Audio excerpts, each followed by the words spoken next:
اب ہم آتے ہیں متعلقہ حاصلات تعلم کے حوالوں کے ساتھ مشق، زبان شناسی اور لکھائی کے کچھ اہم پہلوؤں کی طرف۔ لطیفہ اور پہیلیاں، صفحہ 126 پر۔ حاصل تعلم ہے کہ طلبہ لطیفے اور پہیلیاں پڑھ کر ان میں پوشیدہ دانش کو سمجھ کر بتا سکیں۔ اب یہ لطیفہ میرا خیال ہے کہ بچے سمجھ جائیں گے، آج کے بچے ہیں وہ، کہ استاد ہمیشہ ٹھنڈے دماغ سے سوچا کرو۔ اگلے دن طالب علم سر پر برف رکھ کر کام کر رہا تھا، استاد یہ کیا کر رہے ہو؟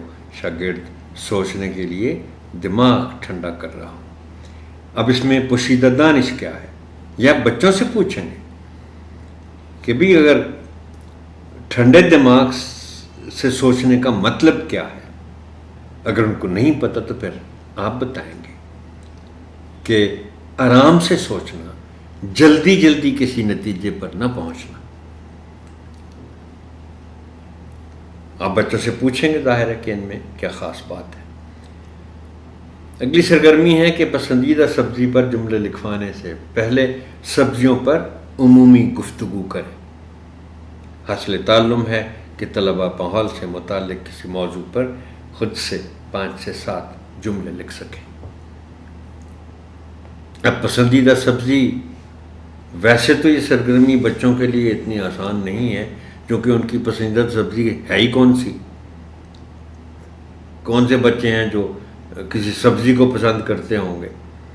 لیکن بہرحال ہو سکتا ہے کہ آپ کے تحریک دینے کے نتیجے میں بچے اس طرف مائل ہو جائیں کہ وہ کسی سبزی کو اپنی پسندیدہ سبزی سمجھ کر اس پہ جملے لکھیں۔